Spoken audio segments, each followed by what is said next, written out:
오늘도 책을 듣는 시간, 미나미 책방에 와주셔서 감사합니다. 오늘 소개해드릴 책은 사람과 나무 사이 출판, 이케가야 유지 지음의 세상에서 가장 재미있는 63가지 심리 실험입니다. 이 책의 저자인 이케가야 유지는 신경과학자이자 교수로 일상생활 속에서 일어나는 다양한 심리 현상들을 실험을 통해 분석하고 있습니다. 그는 이 책을 통해 우리가 무의식적으로 겪고 있는 여러 심리적 현상들을 재미있고 알기 쉽게 설명해주고 있습니다. 저자는 이러한 심리 실험들을 통해서 인간의 행동과 마음이 어떻게 작용하는지를 탐구하며 이를 통해 자신의 행동도 더 잘 이해하고 개선할 수 있도록 돕고 있습니다. 오늘은 이 책에서 다루고 있는 몇 가지 흥미로운 심리 실험들을 소개해 드리겠습니다. 제비뽑기 돈 벌기 게임에서 인간이 쥐에게 백전백패를 한다고? 사람의 불가사의한 행동 원리를 눈으로 확인할 수 있을까? 간단한 제비뽑기 게임으로 가능하다. 구체적으로 살펴보자. A와 B 둘 중 하나에 1,000원이 들어있는 양자택일 제비를 뽑게 한다. A와 B의 당첨 확률은 다르다. A가 75%, B가 25%로 큰 차이가 있다. 이 제비를 200번 연속으로 뽑는다. 이때 당첨 확률은 참여자에게 알려주지 않는다. 이런 식으로 세부 정보가 제공되지 않는 상황에서 실험에 참여한 사람이 어떻게 판단하는지를 관찰하면 흥미로운 사실이 드러난다. 미국 윌리엄 앤드 메리 대학교 파크리사누 교수 연구팀의 실험 결과를 중심으로 함께 이 점을 생각해보자. 게임을 시작한 직후 실험 참여자는 A와 B, 제비 양쪽을 선택하며 여러 차례 시행착오를 거듭한다. 이런 식으로 수차례 반복 시행하는 동안 A와 B의 당첨 확률이 다르다는 사실을 차츰 인지한다. 예컨대 100번가량 반복하면 누구나 전략이 거의 확정되고 여기에 100번 정도를 더해 200번 선택하면 확률은 어느 정도 안정된다. 실험 참여자 대부분 A를 75%, B를 25% 확률로 선택하게 되는 거다. 놀랍게도 당첨 확률 설정치와 거의 완벽하게 일치하는 수치가 나온다. 참여자는 게임 중 통계 분포를 집계하거나 당첨 확률을 추정하지 않는다. 아마도 어렴풋한 직감에 끌려 제비를 선택했기 때문일 것이다. 그런데도 선택 결과는 절묘하게도 현실적인 확률과 거의 일치한다. 우리 뇌는 그야말로 정교하게 만들어진 고도의 장치임을 새삼 실감하게 해주는 실험이라고 할 수 있다. 자, 여기까지는 우리 인간의 뇌 이야기다. 다른 동물들은 인간과는 확연히 다른 모습을 보여준다. 실험 동물로 가장 흔히 사용되는 쥐를 예로 들어 설명해 보자. 실험용 쥐에게 위에서 제시한 2가지 선택지를 주고 시행착오를 거듭하게 한다. 쥐는 어떤 선택을 할까? 녀석은 매우 단순하게 행동한다. 거의 예외 없이 A를 선택하는 거다. 오로지 A를 향한 일편단심이라고나 할까? 그렇다고 쥐는 뇌 크기가 작아서 의사결정이 단순하다고 얕보아서는 안 된다. 왜냐하면 파크리사누 교수 연구팀이 똑같은 조건의 실험이 끝난 뒤에 사람과 쥐 중에 누가 더 많은 돈을 버는지 계산한 결과 쥐가 벌어들인 금액이 사람이 벌어들인 금액보다 12,500원이나 더 많았기 때문이다. 각각 200번 제비뽑기를 하고 전략이 확정된 후반 100번의 당첨 확률을 계산한 결과인 것이다. 또 한 가지 재미있는 사실은 같은 사람이라도 어른과 달리 어린 아이의 경우 쥐와 비슷한 전략을 선택하는 것으로 나타났다. 실험 결과 3세 아이의 경우 90%의 확률로 A를 선택했다. 이렇듯 인간은 차츰 나이가 들어가면서 오히려 비논리적으로 행동하게 되고 그에 따라 성과도 추락하게 되는 셈이다. 성인의 선택 근거는 한마디로 감정론에 기반한다. 실패를 꺼리는 감정이 우세해서 우직하게 A로 밀어붙이지 못하는 것이다.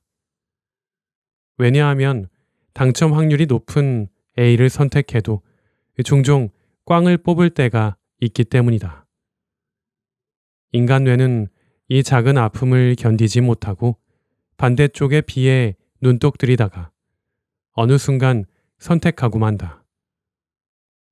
게다가 얄궂게도 B에서도 이따금 당첨될 때가 있기 때문에 더욱 그런 선택을 하기가 쉬워진다.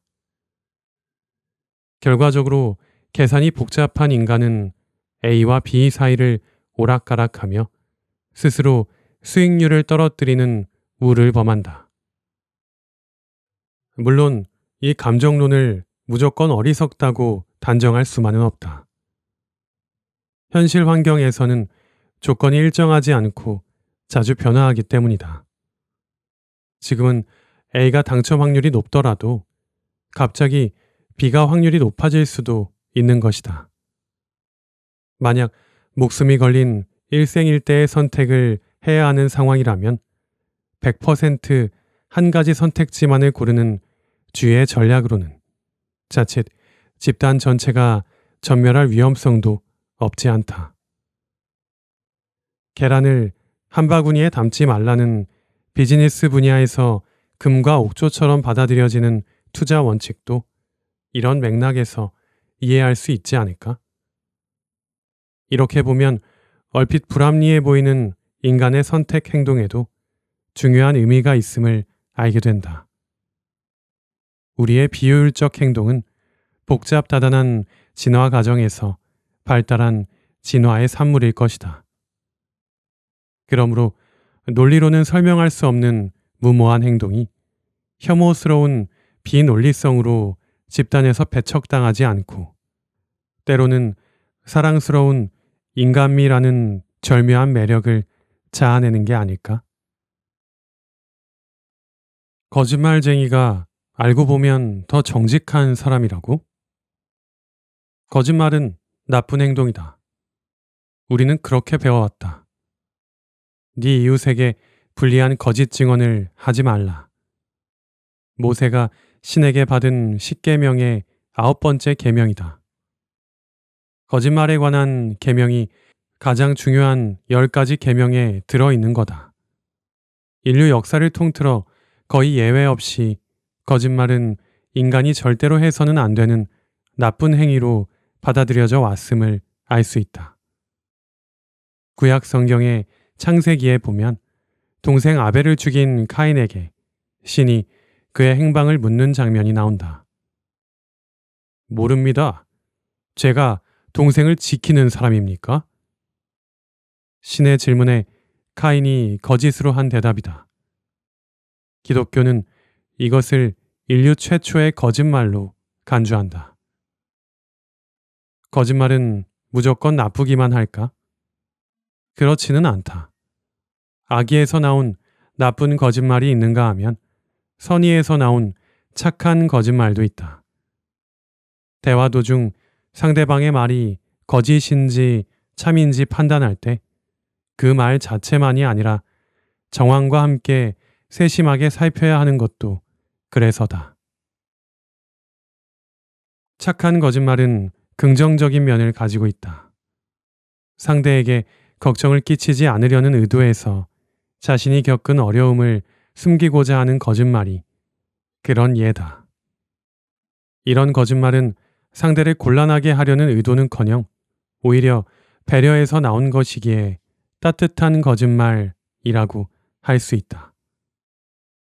인사치레로 상대에게 건네는 칭찬도 착한 거짓말의 일종이다. 일상 대화에서 오가는 거짓말을 모두 없애버리면 어떻게 될까? 우리의 대화는 상상하는 것 이상으로 삭막하고 거북해지지 않을까? 거짓말은 고도의 인지적 행동이다. 어린아이는 거짓말에 서툴다.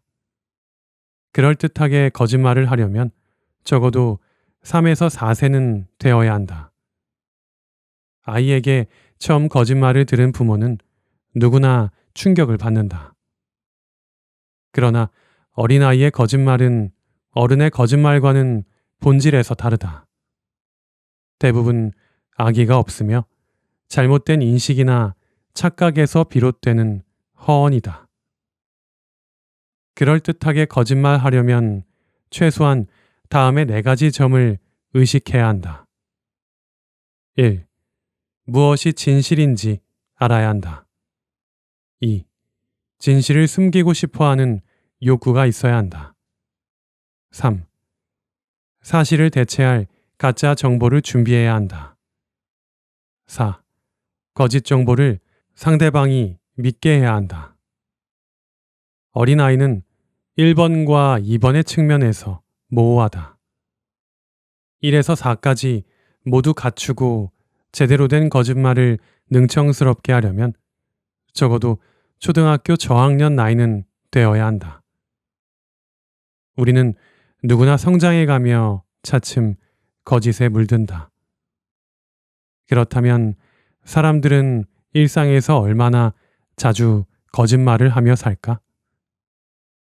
네덜란드 암스테르담 대학교 브루노 교수 연구팀이 최근 발표한 논문에서 그 실마리를 찾을 수 있다. 연구팀은 사람들이 거짓말하는 빈도를 조사했다. 그들은 대학생 527명을 대상으로 지난 24시간 동안 몇 번이나 거짓말했는지 물었는데 평균 2회라는 결과가 나왔다. 연구팀의 세부 분석 결과를 보면 잠옷 흥미롭다. 전체 참여자의 41%가 지난 24시간 동안 단 한 번도 거짓말하지 않았다라고 대답한 것이 그런 이해다. 당신은 이 수치를 보면 어떤 느낌이 드나? 어라? 예상보다 너무 적은데? 라고 생각하지 않았나? 만일 그렇게 느끼는 사람이라면 평소 자주 거짓말하는 사람일 수도 있다. 연구팀의 실험 결과에 따르면 6회 이상이라고 대답한 사람이 전체 527명 중에 8% 이상을 차지했다.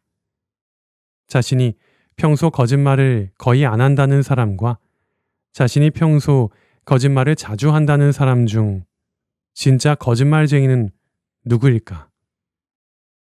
이 실험에 참여한 사람들의 대답을 액면 그대로 믿을 수 있을까? 그렇지는 않을 것이다. 이번 실험에서 생각보다 많은 사람이 실제로 자신이 한 거짓말 횟수보다 약간 줄여서 말했을 수도 있다. 그러므로 자신이 거짓말을 거의 하지 않는다라고 답변한 사람은 알고 보면 오히려 거짓말을 더 많이 할 가능성도 있다. 이 실험에서 사람들은 왜 자신이 거짓말을 많이 한다는 사실을 숨기고 싶어 했을까? 다음에 2가지 이유에서 그렇다고 볼 수 있다. 첫째, 인간은 다른 사람 앞에서 자신의 부끄러운 면은 솔직히 드러내고 싶어 하지 않는 무의식적 욕구를 가진 존재이기 때문이다. 둘째, 위의 실험이 참여자가 최대한 자유롭게 대답하도록 유도하는 방식으로 이루어졌기 때문이다. 진짜 재미있는 실험은 이제부터다. 위의 1차 실험은 지금부터 소개할 2차 실험을 위한 준비용 실험인 셈이다. 식사에 비유하자면 만찬을 즐기기 전에 먹는 에피타이저 같은 것이라고나 할까? 연구팀은 실험에 참여한 대학생들을 대상으로 2차 실험을 진행했다. 그들은 실험 참여자들에게 주사위를 굴리게 했다. 그런 다음 주사위를 굴려서 나온 숫자에 해당하는 돈을 주기로 했다. 예를 들어 숫자 1이 나오면 그 자리에서 100원을, 2가 나오면 200원을 주는 식이다. 연구팀은 주사위를 굴려서 나온 숫자를 주사위를 굴린 사람 외에는 아무도 보지 못한다는 조건 아래에서 2차 실험을 진행했다. 이는 실험 참여자가 주사위를 굴려서 나온 숫자를 자신에게 유리하게 속이면 얼마든지 더 많은 돈을 얻을 수 있게 된다는 의미였다. 연구팀은 위의 방식으로 실험 참여자들이 주사위 굴리기 게임을 하게 한 뒤에 유심히 반응을 관찰했다. 어떤 결과가 나왔을까? 흥미롭게도 1차 실험에서 자신이 거짓말을 자주 한다고 대답한 사람일수록 평균보다 상대적으로 더 많은 돈을 벌었다. 이 결과는 자신이 거짓말을 자주 한다고 대답한 사람은 거리낌 없이 확실하게 거짓말을 해서 부당한 이득을 취했다는 걸 보여준다. 이 실험은 거짓말쟁이는 알고 보면 오히려 정직한 사람이라는 재미있는 패러독스를 보여준다. 거짓말쟁이는 자신이 수시로 거짓말한다는 사실을 명확히 인지하고 그 사실을 숨기거나 포장하려 하지 않고 솔직히 시인한다. 이 실험 결과를 보고 이상하게 마음이 훈훈해지는 건 나뿐일까? 중매 결혼 커플과 연애 결혼 커플 중에 이혼율이 더 높은 쪽은? 결혼은 인생에서 가장 행복한 사건이다. 이 순간만은 누구나 장밋빛 희망으로 가득하다. 그러나 결혼 직후 커플들의 마음속에는 차츰 불만이 쌓여가고 희망이 절망으로 바뀌어 간다. 얼마 전 읽은 논문의 시작 부분이다. 사이언스에 실린 미국 플로리다 주립대학교 맥널티 교수의 연구 논문이다. 결혼으로 얻는 기쁨은 어느 정도의 연봉 인상과 맞먹을까? 미국에서 이에 대한 설문조사가 이루어진 적이 있는데 평균 4배라는 답변을 얻었다. 최근 일본에서도 이와 비슷한 조사가 진행되었는데 역시 비슷한 결과가 나왔다. 평생 결혼하지 않고 살려면 현재 수입보다 4배는 더 벌어야 결혼한 사람만큼 행복해질 수 있다는 계산이 나온다. 다만 달콤하기만 한 신혼의 행복이 얼마나 오래 갈지를 생각하면 이야기는 달라진다. 위에 제시한 맥널티 교수의 논문이 바로 이 점에 주목했다. 그는 신혼부부 135쌍을 4년에 걸쳐 자세히 추적 조사했다. 먼저 의식조사. 결혼에 대한 이미지를 묻는 조사로 만족과 불만족, 좋다와 나쁘다 등 반대의 의미를 지닌 두 단어 중에 하나를 선택하게 했다. 맥널티 교수는 모두 15개의 질문으로 설문조사를 했는데 그 결과 결혼에 대한 인상은 당연하게도 신혼 시절이 가장 긍정적으로 나왔다. 그리고 그 후 미끄럼 타듯 부정적인 방향으로 곤두박질 쳤다. 이 사실은 과거의 다른 통계 결과로도 확인된다.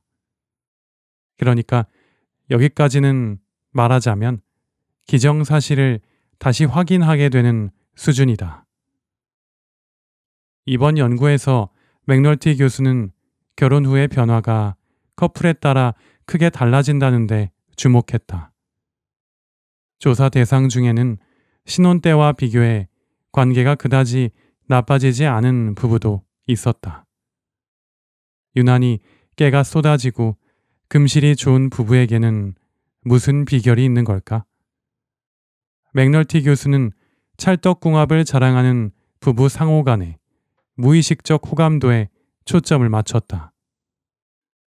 연구팀은 신혼부부에게 다양한 사진을 보여주고 어떤 반응을 보이는지 관찰했다. 신혼부부에게 사진이 제시되는 시간은 0.3초로 그야말로 눈 깜빡할 사이였다. 사진을 보여준 다음 즉시 사진과 가장 가까운 이미지의 단어를 2개 중에서 고르라고 요청했다. 순발력이 요구되는 상황에서는 즉각적으로 거짓말하기 어려우므로 자동으로 본심이 튀어나온다. 사진 중에는 배우자와 관련 있는 사진도 끼어 있었다. 사진을 본 뒤 그 사진에 맞는 단어를 선택하는 데 걸리는 시간을 계산하면 잠재의식에서 배우자에 대해 어떤 인상을 품고 있는지 적나라하게 드러난다. 이 조사로 무의식 수준에서 상대방에게 좋지 않은 감정을 지닌 부부일수록 결혼 후의 관계가 틀어진다는 사실이 밝혀졌다. 반면 의식으로 드러난 호감도는 그다지 중요하지 않았다. 신혼생활 행복도와 무의식 수준의 호불호는 전혀 관계가 없었다.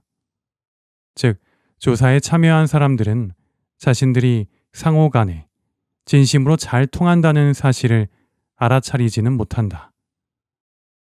일본의 경우 신혼부부 3커플 중에 한 커플이 이혼한다는 통계가 있다. 매년 이혼수는 23만 커플 정도 된다.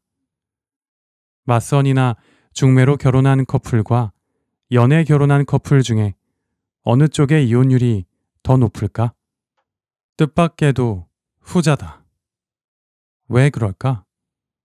나는 위의 질문에 대한 해답을 빨리 달궈진 쇠가 빨리 식고 천천히 달궈진 쇠가 천천히 식는 법이다 라는 이치에서 찾는다. 이는 자연이나 과학 영역에만 적용되는 이치가 아니라 인간관계에도 똑같이 적용되는 이치이자 법칙인 것 같다. 즉, 인간관계의 수많은 요소와 변수들은 모두 무시한 채 서로에게 미친 듯이 빠져드는 맹목적인 사랑은 빨리 달궈진 쇠처럼 빨리 식기가 쉽다.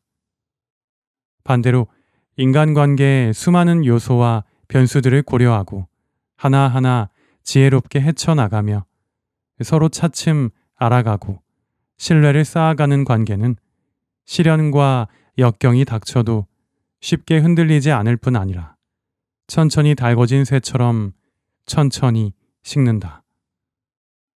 한 가지 더. 똑같이 연애 결혼한 2 커플 중에 첫눈에 반한 부부와 그렇지 않은 부부 중에 어느 쪽의 이혼율이 더 높을까? 역시 후자다. 맥널티 교수의 연구 결과에 따르면 첫눈에 반하는 사랑은 이해득실을 따지지 않고 잠재의식으로 호불호를 판단하기 때문이라고 한다. 연구팀은 실험 결과를 꼼꼼히 분석한 뒤에 잠재적으로 호의를 느끼는 상대방은 결혼 초기에 몰랐던 결점이 눈에 들어오더라도 무시하는 경향이 있다라고 결론을 내렸다. 문득 영국의 신학자 풀러의 말이 떠올랐다. 결혼한 자여, 한쪽 눈을 감고 살아라. 당신의 비웃는 사람을 한 방 먹이고 싶다면 억지로라도 웃어라. 올해는 적극적으로 웃는 한 해로 만들자. 새해에 많이 웃자는 목표를 세우며 속으로 다짐했다. 만족한 웃음은 집안의 햇빛이다 라는 말이 있듯이 웃어야 좋은 일이 생긴다고 굳게 믿기 때문이다. 이런 당찬 포부를 내건 이유는 현실이 그만큼 녹록지 않기 때문이다. 사실 요즘 개인적으로 웃을 일은 그리 많지 않다. 어린 시절에는 너무 웃다가 오줌을 지릴 정도로 신나게 웃는 일이 많았다. 그러나 어른이 되면서 배꼽이 빠지도록 웃는 일은 눈에 띄게 줄어들었다. 물론 요즘도 즐거운 순간이 전혀 없는 것은 아니다. 연구자로서 가장 기쁜 순간은 뭐니 뭐니 해도 뭔가 새로운 발견을 했을 때다. 그 순간만은 잠시나마 입이 귀에 걸리며 세상에서 가장 행복한 미소를 지을 수 있다. 그러나 그것도 잠시. 새로운 발견에 기뻐하면서도 냉정한 눈으로 현실을 바라보는 또 하나의 내가 내 안에 있다. 이 발견으로 어떤 새로운 법칙을 도출할 수 있을까? 언제 학회에 논문을 발표해야 할까? 학회에서 논문이 통과되려면 논문 개요를 구체적으로 어떻게 짜야 할까? 이 발견을 토대로 새로운 연구비를 따낼 만한 효과적인 전략은 없을까? 동료들이 내 발견을 두고 수군거리며 샘을 내진 않을까? 등등 이런저런 생각으로 머릿속이 한없이 복잡해진다. 그만한 이유로 입이 찢어지도록 웃다가 순식간에 얼굴에서 미소가 사라지는 건 참으로 안타까운 현실이 아닐 수 없다. 웃음에 관해 생각이 많아진 건 비웃음 공포증에 관한 스위스 취리히 대학교 플랫 교수 연구팀의 논문을 읽고 나서다. 비웃음 공포증이란 비웃음이나 조롱을 두려워하는 심리 장애를 일컫는다. 쉽게 말해 다른 사람들에게 비웃음을 살까 두려워서 온종일 가시방석에 앉은 기분으로 사는 사람을 가리킨다. 놀랍게도 전 세계 인구의 7%가량이 이 증상에 해당한다고 한다. 2012년 세계적 규모로 벌인 조사 결과다. 나는 설마 내가 비웃음 공포증을 앓고 있을 줄은 꿈에도 몰랐다. 그러다가 비웃음 공포증에 걸린 사람은 평소 잘 웃지 않는 경향이 있다는 연구 결과를 보고 짚히는 구석이 있어서 가슴 한 구석이 갑자기 서늘해졌다. 다른 사람들에게 비웃음 당할까 두려워하는 사람은 자발적으로 잘 웃지 않을 뿐만 아니라 설령 웃더라도 웃음을 터뜨리는 반응이 상당히 느리고 웃는 시간도 짧다고 한다. 말하자면 즐거움의 최대치가 낮은 사람들이다. 게다가 다른 사람들이 일부러 배려해서 웃어주어도 저 미소 뒤에 무슨 꿍꿍이를 숨기고 있을까? 라고 제멋대로 넘겨짚는 경향도 있다고 한다. 나에게도 해당되는 이야기라 아픈 곳을 찔린 듯 속으로 뜨끔했다.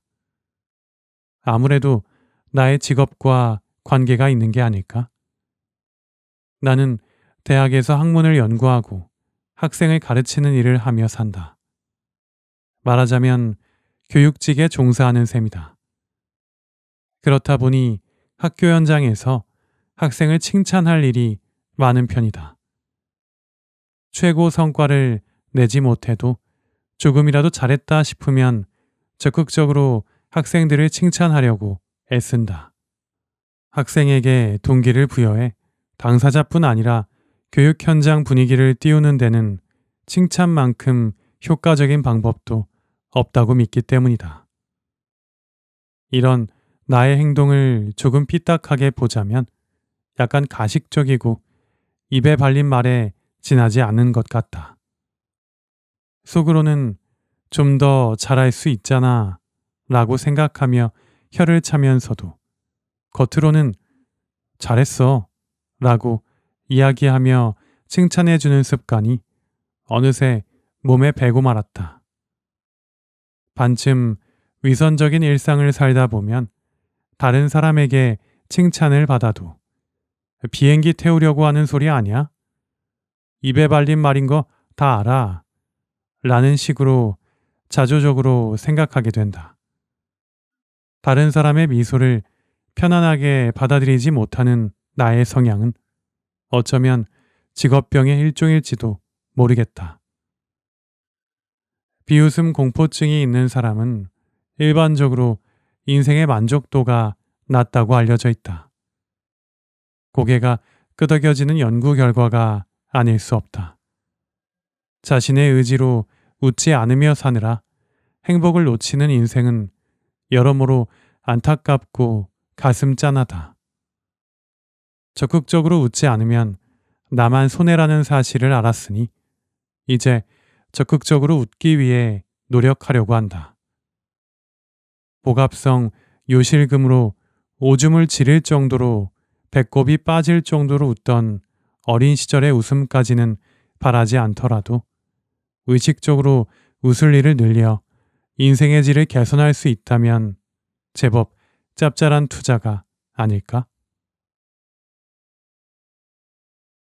참으면 참을수록 인내력이 떨어진다고? 성실, 인내, 정의, 도덕, 선의, 자제심. 인간 사회성의 밑바탕을 이루는 선은 우리 마음에 무한히 갖추어져 있을까? 이 의문을 검증하기 위해 진행된 몇 가지 실험을 소개할까 한다. 먼저 미국 케이스 웨스턴 리저브 대학교의 로이 바우마이스터 교수팀의 실험부터 살펴보자. 연구팀은 실험 참여자에게 6분 동안 코미디를 보여주고 손으로 쥐어서 측정하는 악력기를 힘껏 눌러달라고 요청했다. 그런 다음 얼마나 오래 힘을 줄 수 있는지를 측정했다. 실험은 2개의 그룹으로 나누어 진행되었다. 연구팀은 첫 번째 그룹에 코미디를 보여주고 마음껏 웃게 했다. 두 번째 그룹에는 배꼽이 빠지게 웃긴 코미디를 보더라도 절대 웃지 말아달라고 요청했다. 둘 중 어느 그룹이 인내심을 발휘해서 악력기를 좀 더 오래 눌렀을까? 정답은 실컷 웃은 그룹이다. 놀랍게도 웃음을 참은 그룹은 힘을 주는 시간이 20%나 줄어들었다. 연구팀은 추가 실험을 진행했다. 웃음을 참는 데서 그치지 않고 한 발 더 나아가 눈앞에 놓인 초콜릿을 먹지 않고 참아야 하는 상황을 설정한 것이다. 그러자 악력기를 누르는 시간이 더욱 줄어들었다. 즉, 무언가를 무조건 참아야 하는 상황에서는 다른 일에 대한 인내력이 줄어든다는 사실이 밝혀진 것이다. 또 다른 재미있는 실험이 있다. 6분 동안 북극곰을 생각하시오 라고 요청한 그룹보다 6분 동안 북극곰을 생각하지 마시오 라고 요청한 그룹이 악력기를 누르는 시간이 짧았다. 집중해서 무언가를 생각하려면 물론 노력이 필요하지만 집중해서 생각하지 않으려 애쓰는 편이 훨씬 더 많은 정신적 에너지를 소모한다. 여기서 소모라는 개념이 핵심이다. 자제심이나 의지력은 언젠가 바닥이 드러나는 유한한 자원이다. 운동할 때 필요한 근력과 비슷하다. 근력을 사용하면 사용할수록 그만큼 근육이 피로해지듯 정신력도 사용하면 사용할수록 소모된다. 무언가를 이루기 위해 노력한 다음에는 의욕이나 인내력, 때로는 도덕심마저 줄어든다. 이것을 자아 소모라고 부른다. 정신적으로 소모되면 이것저것 생각하기 귀찮아진다. 그런 예는 우리 일상에서 그야말로 차고 넘친다. 예를 들어 시험 기간 동안 하얗게 불태우며 공부한 뒤에 시험을 치르면 시험지를 제출하고 돌아서는 순간 다리에 힘이 풀리며 손가락 하나 까딱하기 싫을 정도로 만사가 귀찮아지고 극심한 허탈감에 빠져든다. 무거운 책임이 뒤따르는 일을 마치고 나서 뒤풀이를 하면 마음이 풀어져서인지 이상하게 과음을 하게 마련이다. 다이어트 하느라 먹고 싶은 음식을 오래 참으면 사소한 일에도 자꾸 짜증이 치밀어 오른다. 해외여행을 가면 자신도 모르게 지갑을 활짝 열게 된다. 낯선 환경은 정신적 부담으로 작용해서 판단력이 떨어지는 것이다. 자아 소모는 일상적으로 발생하는 현상이다. 아침 일찍부터 몰아쳐서 일하다 보면 오후에는 피로가 쌓이게 마련이다. 하버드 대학교 메리엄 쿠차키 교수가 이끄는 연구팀은 정교한 게임을 통해 거짓말하는 횟수를 측정했다. 그러자 오전보다 오후에 거짓말하는 빈도가 20%나 증가한다는 사실을 알 수 있었다. 일반적으로 기분이 좋을 때는 뭐뭐해서 좋았다 등으로 그 원인을 구체적으로 짚어낼 수 있다. 반면 기분이 언짢을 때는 이유 없이 짜증이 난다와 같은 말이 있을 정도로 본인조차 이유를 알 수 없을 경우도 드물지 않다. 이유 없는 짜증은 무언가 다른 일을 참고 또 참으며 자아를 소모한 탓이다. 다행스럽게도 자아 소모를 극복하는 아주 쉬운 방법이 있다. 바로 포도당 보충이다. 우리 뇌는 에너지원으로 포도당을 사용한다. 얼마 전 미국 국립과학원 회보에 재미있는 논문 한 편이 실렸다. 오하이오 주립대학교 부시먼 교수팀은 혈당치와 짜증 정도, 황당하지만 저주 인형에 찌르는 바늘 개수로 측정을 했다고 한다. 어쨌든 그 두 가지의 상관관계를 조사했다. 이 실험을 통해 혈당치가 낮을수록 더 쉽게 짜증과 화를 터뜨린다는 사실이 증명되었다. 실제로 포도당을 보충하자 자제심은 놀라울 정도로 쉽게 회복되었다. 배가 고프면 짜증이 스멀스멀 치밀어 오르며 까칠해진다. 우리 뇌는 에너지가 부족하면 인내심이 줄어들며 조바심을 내기 시작한다. 이러한 지식을 생활의 지혜로 활용할 수 있다. 예를 들어 상사에게 어려운 안건을 들고 갈 때는 점심 식사 후에 가는 것이 원하는 답변을 들을 가능성이 좀 더 높아질 것이다.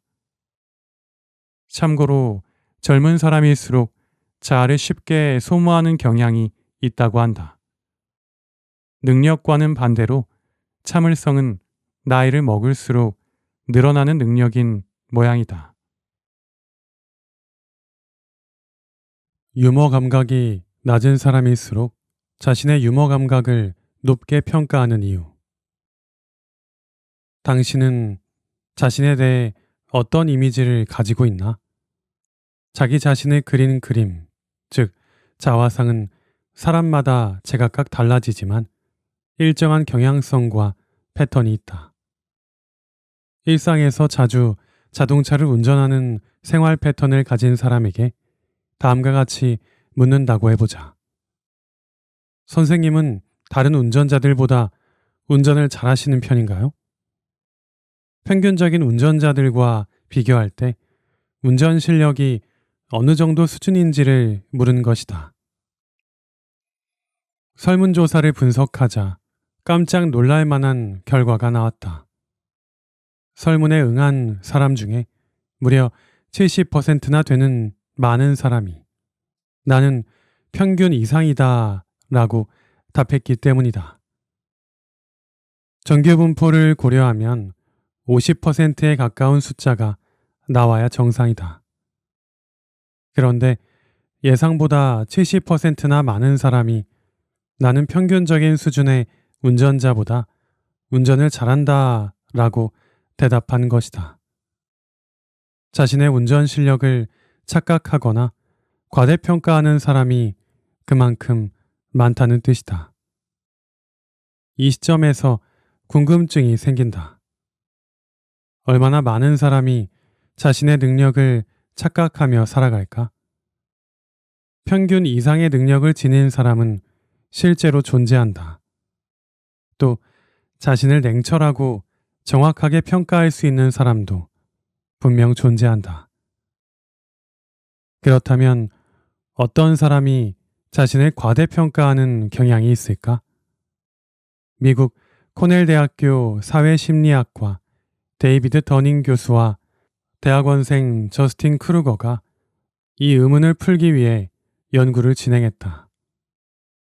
더닝 크루거 연구팀이 특히 주목한 것은 사람들의 유머 이해력이었다.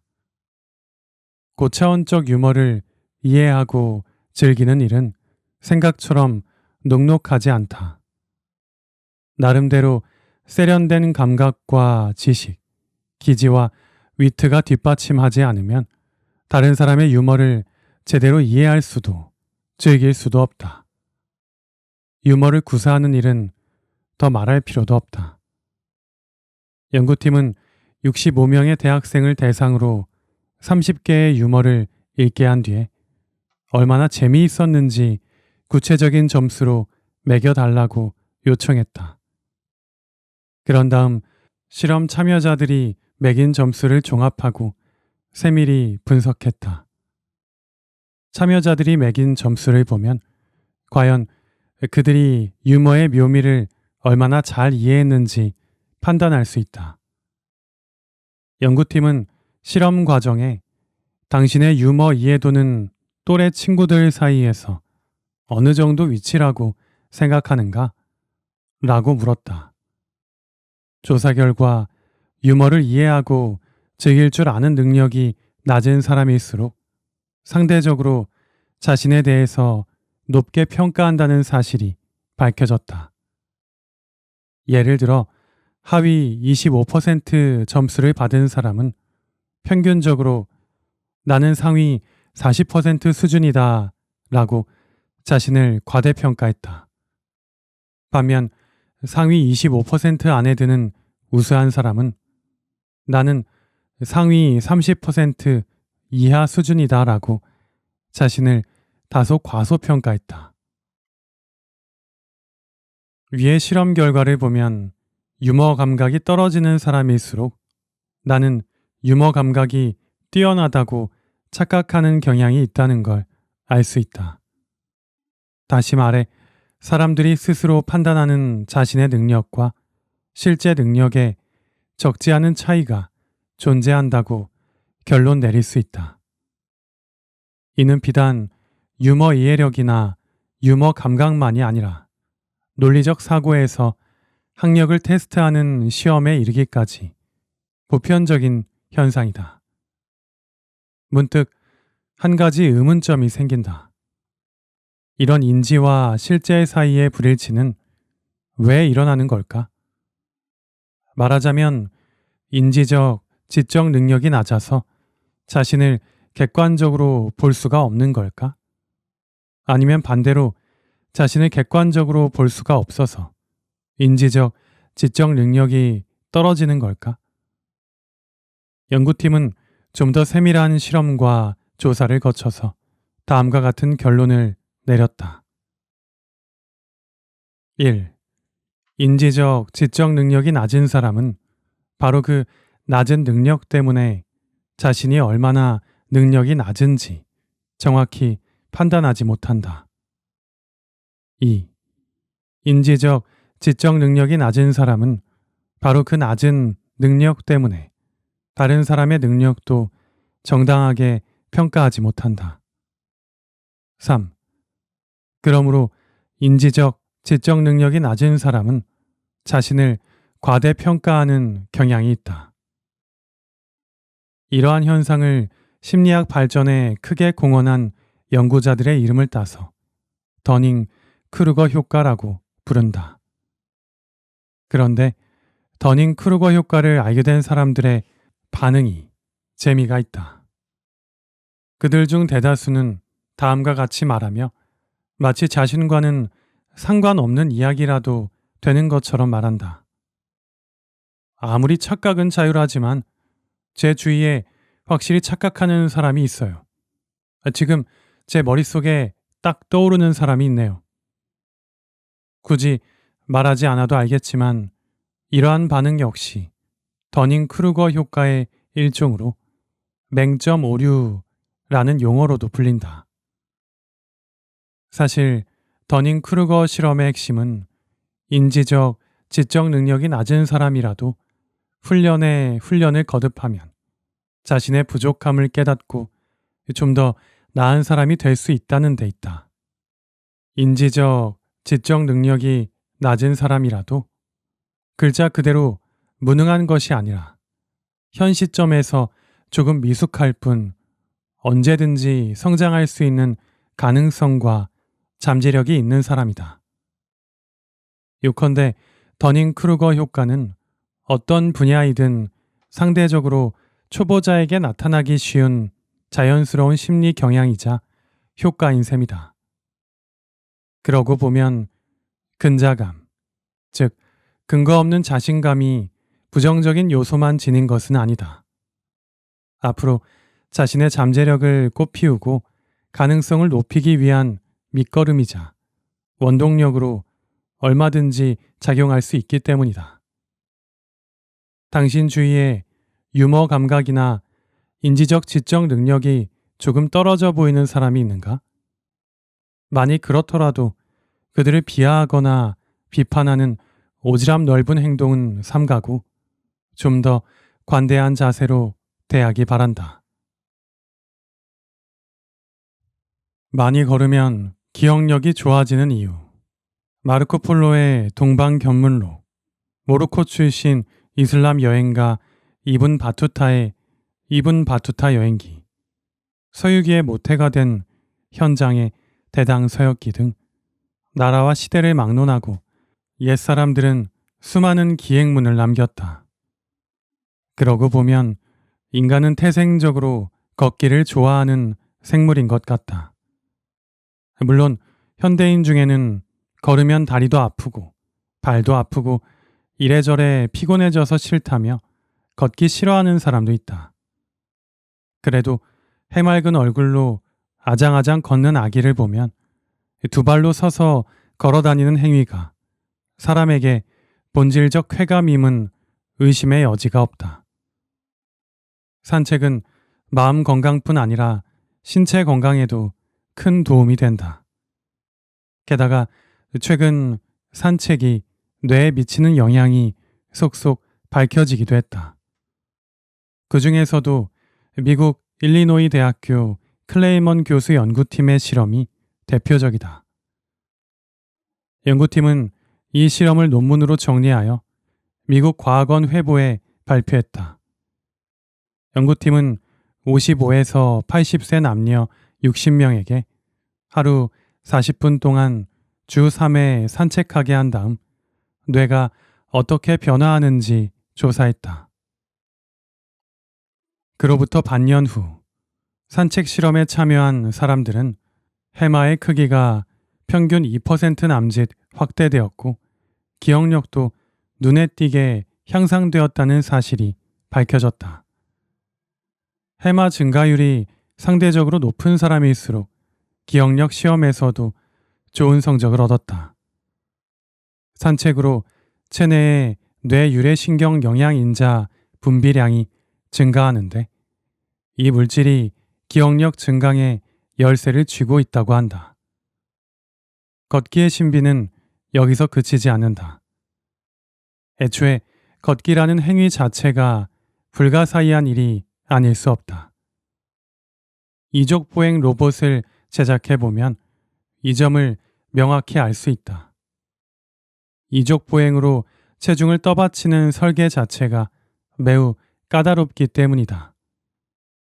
중심이 불안정해서 까딱하면 넘어져서 볼썽사납게 바닥에 나뒹굴거나 다시 일어나지 못하고 버둥거린다.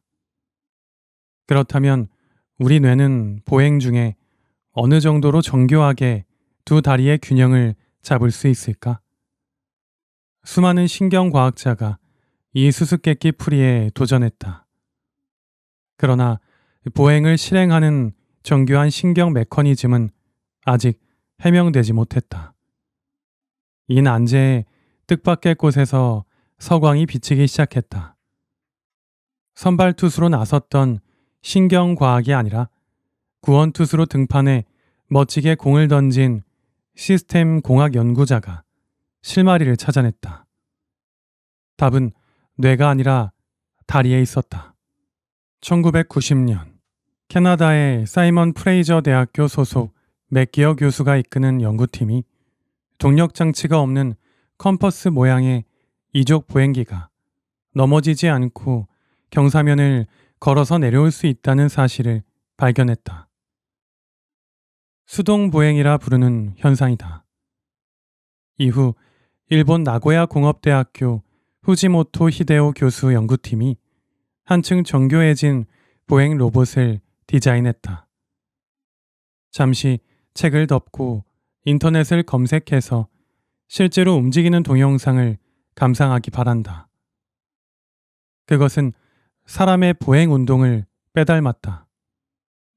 컴퓨터 연산은 물론 모터조차 사용하지 않는 장난감이 뚜벅뚜벅 걸어다니는 광경을 보고 있으면 그야말로 입이 딱 벌어진다. 골격과 관절 모양이 적절하면 중력에 몸을 맡기기만 해도 진자 운동으로 토크가 발생해 안정된 보행을 실현할 수 있다. 즉, 보행 균형은 뇌 신경회로에서 생성되지 않고 다리의 형태에서 자연스럽게 발생하는 셈이다. 고도의 구동력과 제어 장치가 필요하지 않은 이 보행 운동의 이점은 효율적인 연비에 있다. 그러므로 장시간 걸어도 좀처럼 지치지 않는다. 인류는 보행에 적합한 다리 골격을 완성함으로써 강력한 이동 수단을 손에 넣게 된 셈이다. 실제 사람의 이동 범위는 야생동물과 비교하면 어마어마하게 넓다. 인간과 비슷한 영장류라는 침팬지조차 태어난 지역에서 평생을 마치는 게 일반적이다. 효과적인 직립 이족 보행을 시작한 현생 인류는 6만 년 전에 아프리카 대륙을 나와 4만 년 전 머나먼 북극권까지 거주지를 확장하고 지구 구석구석으로 진출했다. 그리고 그 과정에 기행문이라는 예술 작품까지 창작해냈다. 모두 사람의 다리 덕분이라고 말할 수 있다. 여러 의미에서 동물계에서도 인간은 손에 꼽을 정도로 아름다운 각선미를 타고나는 생물이다. 갑자기 평소에는 귀하게 여겨본 적이 별로 없는 튼튼한 내 두 다리가 오늘따라 왠지 고맙고 대견하게 여겨진다.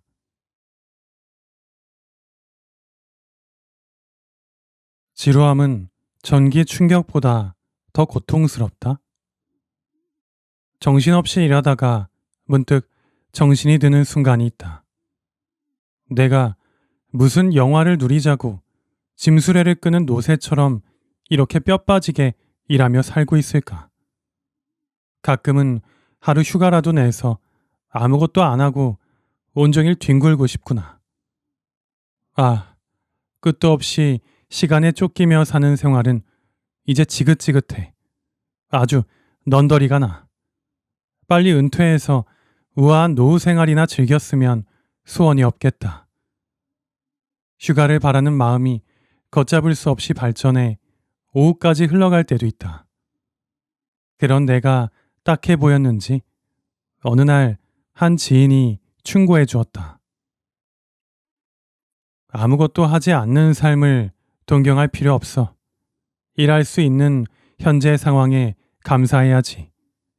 시간이 남아두는 생활은 의외로 굉장히 따분하다고. 그 지인의 충고가 옳다는 증거를 보여준 실험이 있다. 사이언스에 발표된 미국 버지니아 대학교 윌슨 교수 연구팀의 논문이다. 연구팀은 605명의 참여자를 모집해서 작은 방에서 아무것도 하지 않고 멍하니 시간을 보내게 했다. 방은 텅 비어 있고 아무 장식도 없다. 물론 책과 필기도구, 휴대전화기 반입도 모두 금지된다. 6에서 15분이 지난 뒤에 연구팀은 방에서 나온 실험 참여자들에게 아무것도 하지 않은 경험이 어땠는지 물었다. 1도 공부도 하지 않고 빈둥대기만 해도 참여비가 나오니 이게 웬 떡이냐 싶겠지만 참여자들의 감상은 달랐다. 하나도 즐겁지 않았다. 고통스러웠다라는 응답이 가장 많았던 것이다. 가만히 있으면 이래저래 생각이 많아지고 머리가 복잡해진다. 그런데 딱히 생각할 거리도 없고 생각에 집중도 되지 않는다. 방에는 집중력을 방해할 자극이나 유혹이 전혀 없었는데 그런데도 집중할 수 없었다고 하니 사람의 집중력은 참으로 불가사의한 논리에 따라 작동하는 모양이다. 이 실험은 18세부터 77세까지 남녀를 대상으로 이루어졌다. 헌데 재미있게도 나이나 성별과 관계없이 거의 비슷한 결과가 나왔다. 그렇다면 자극이 전혀 없는 환경에 놓이게 되면 사람은 어느 정도로 불쾌감을 느낄까? 이 질문에 답하기 위해 연구팀은 방에 전기 충격 장치를 설치했다. 이 장치는 버튼을 누르면 발목에 찌릿찌릿 전기가 흐른다. 참여자들에게 전기 충격으로 느끼는 불쾌감과 따분해서 생기는 불쾌감을 비교해 달라는 지시가 내려졌다. 실험 전, 연구팀은 참여자들에게 미리 전기 충격을 체험할 기회를 주었다. 그런 다음 시행한 설문조사에서 참여자 모두가 하나같이 짜증나게 불쾌한 자극이라고 응답했다. 그리고 그중 76%는 두 번 다시 겪고 싶지 않다. 차라리 돈을 내고 말겠다라는 선택지를 골랐다. 그런데 놀라운 결과가 나왔다. 아무것도 없는 방에 다시 15분을 들어가 있게 하자 34%의 참여자가 자발적으로 전기 충격기 버튼을 눌렀다. 따분함의 고통이 전기 충격이 주는 불쾌감을 능가했던 것이다. 아무것도 할 일이 없으면 고통스러운 사건이라도 겪는 게 차라리 낫다는 심정이 들었던 모양이다. 여기서 한 가지 질문. 남자와 여자 중 누가 더 버튼을 많이 눌렀을까? 답은 남자다. 남자의 무려 67%가 결국 버튼을 눌렀으며 평균 1.5회 눌렀다. 그 중에는 15분 동안 2회 이상 누른 사람도 있었다. 연구팀은 사람의 마음은 외부 세계와 이어지도록 설계되어 있다. 설령 혼자 있을 때라도 마음의 초점은 현실 세계로 향하고 있다. 라는 결론을 내렸다. 교토에는 철학의 길이라는 이름이 붙은 유명한 오솔길이 있다. 마음을 여행하는 철학자와 예술가도 방에 틀어박혀 내면과 마주하기보다는 자주 산책이라도 하며 외부 세계의 자극에서 영감을 얻는 쪽을 선호하는 모양이다. 마음은 외부 세계에 접속해 기능을 발휘한다. 그것이 바로 우리 마음이 지닌 자연스러운 섭니다. 그러므로 마음을 외부 세계와 격리하려면 요가나 명상 등의 특수한 정신 수련이 필요하다. 엄격한 수련 없이 고독을 견디는 시간은 괴로움을 유발한다. 실험을 통해 우리 마음이 얼마나 따분함을 견디지 못하는지 보여준 연구팀은 다음과 같은 문장으로 논문을 끝맺었다. 미숙한 마음은 고독을 좋아하지 않는다. 아무래도 우아한 노후 생활을 즐기려면 무료함을 즐길 수 있는 마음을 미리 갈고 닦는 특훈이라도 받아야 할 판이다. 지인의 충고에 따라 일에 쫓기는 지금의 나는 마음 편한 생활을 한동안 이어갈 예정이다. 지금까지 세상에서 가장 재미있는 63가지 심리 실험 중 일부 내용을 들어보셨습니다. 이케가야 유지는 이 책을 통해 우리가 일상 속에서 무의식적으로 겪고 있는 다양한 심리적 현상들을 알기 쉽게 설명해주고 있습니다. 이 실험들은 우리가 왜 어떤 상황에서 특정한 반응을 보이는지, 그리고 그러한 반응이 우리의 감정과 행동에 어떤 영향을 미치는지를 깊이 이해할 수 있도록 돕습니다.